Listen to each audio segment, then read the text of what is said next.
Hello and welcome back to another video, my fellow commandants. It's come to my attention that more and more new players have been starting punishing Grey Raven, much to my great excitement. And I would like to say welcome and thank you for clicking on my videos. I appreciate it.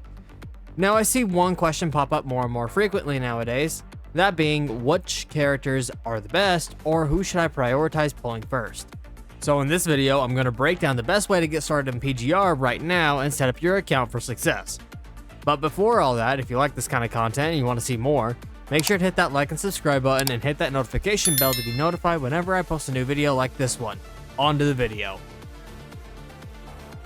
So the first part of my plan involves two characters straight up from the dorm shop. This means that as a new player, you should be prioritizing building these and working on your dorms every single day, and making sure you do your commissions, especially during these triple patches when rewards are triple, where you'll be doing an 80% speed run for attaining dorm currency so you can buy character shards.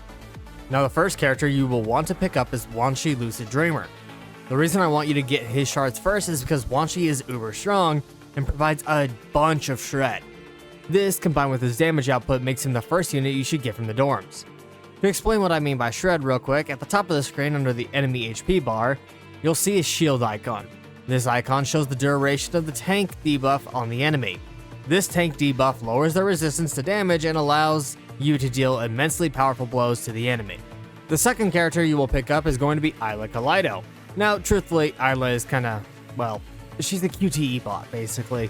She stays off the field because she doesn't have the damage to keep up with the newer units. However, while that may sound bad, in truth, what she actually provides is the amplifier buff. This buff is stupid strong and should not be underestimated in the slightest. The way the buff works is anytime you swap characters, you will obtain this amplifier buff. As shown under your HP bar, it will also show the duration as well. So now you have two characters right out of the gate. Both bring valuable skills to the table. However, if you notice, they're both ice characters. That's right, 2/3 of the ice team is completely free. Which leads me to the next portion of the video. In the base R&D banner, most new players will have something called the blue ticket selector, which guarantees an S rank of your choice that is in the standard pool already. Now this blue ticket selector is one-time use, however it will reset during Ishmael's patch. There are two characters you can pick up here for your initial selector. You'll want either the Ice Attacker True Shukra or the Void Annihilator Luna Oblivion, aka Best Girl. Now who you choose is purely up to you, and while I personally go with Luna, that's because I'm a simp. Now if you start before Ishmael's patch, which follows Shaper's Ripples, you will have a blue ticket selector refresh during Ishmael's patch, as I said earlier, meaning you can get both characters. Now let's go over reasons you may want Chu or Luna. Chu being an ice attacker means that she functions best on the ice team, with the current meta units being Wanshi and Isla to go with her. So you'll have a full meta ice team to clear content right out of the gate, not to mention that as of right now, ice is one of the most powerful elements in the game. However, as you might have guessed, ice won't cut it everywhere. Luna is a Void Annihilator. Now, Void is kind of complicated to explain, and I'm not a fan of it. But in layman's terms, you can use any element with Luna, with the exception of physical. This is because physical characters have this thing called crits, which affect their damage and it's exclusive to physical. Because of this, physical does not play well with the other elements in the slightest. Now, with Luna, her best tank is going to be Ishmael when she releases, literally next patch as the making of this video. However, the great thing about Luna is you can literally use any tank or amplifier. Because of her unique status, Luna is quite literally the most versatile unit in the game, being able to be paired with almost anyone. Now, obviously, you can't just use Luna against enemies who are weak to another element, simply because that's not how PGR works. But it's the fact that she can reap all the benefits from her teammates that makes her so insane. Now, obviously, once Ishmael comes out, being the latest premium unit will mean that she won't be on any paid selector or the blue ticket selector either. This means you will have to just outright pull her on her event banner if you want her. Now, if you do pull her, and you have Luna, congrats, you now have a full-fledged Void team and Ice team if you pull both these characters. Finally, one more last important detail.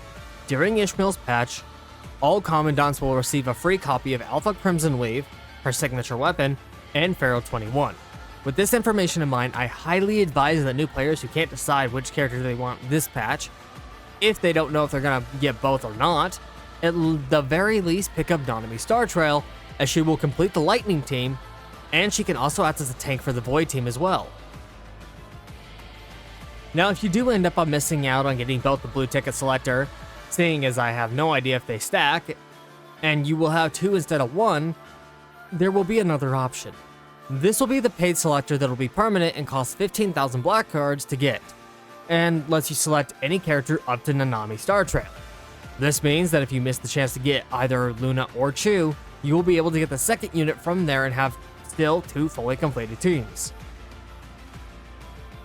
Now let's talk investment for these teams. Isla's signature weapon is only going to be a priority if you want to resonate with Glorious Spear and Superconducting Axial Ray, as these will provide extra damage buffs to the team, but she functions just fine with her 5-star. Wanshi's signature weapon is only needed as well if you want to resonate it with Domain Deconstruction to imply even more Elemental Shred. Now right now, I haven't even had the chance to test out Ishmael Farthalion yet, and when I do, I'll make a full guide going over what she needs and functions best with. But from what I've heard with CN players, is she can function with just fine with this 5-star weapon as well. Finally, Nanami at SS can also function with just her 5-star weapon. It's at Chu and Luna that things get dicey. You see, both girls want their signature weapon, and parts of their kits are locked behind their signature weapons as well. Not only this, they both want the Resonance Deadline timing for extra orb regeneration. This is simply because both their kits eat up orbs like crazy.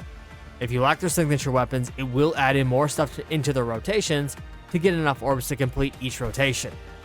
Now, which signature weapon you get is completely up to you.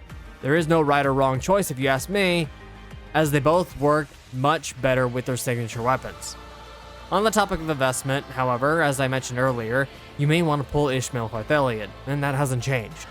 Now, Ishmael, like Luna, is Void, and has a unique class all to herself.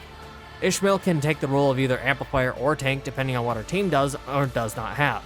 However, her tank buffs are simply better and outweigh her amplifier buffs by an extremely wide margin.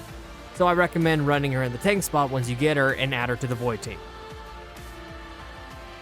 Well everyone, I hope this video helped you plan your polls for the rest of the current patch and going into the next patch. In my opinion, these are, as of right now, the easiest teams to build in PGR. Now, if you do end up missing getting your free copy of Alpha and Feral, then you'll at least have 2 very stacked teams. If you liked the video, then give it a like and subscribe, and hit the notification bell to be notified whenever I drop a new video. I have a Discord server where you can chat with fellow PGR players and talk about nearly anything and ask any questions you may have. With that, everyone, have a great rest of your day, and I'll see you on the next one.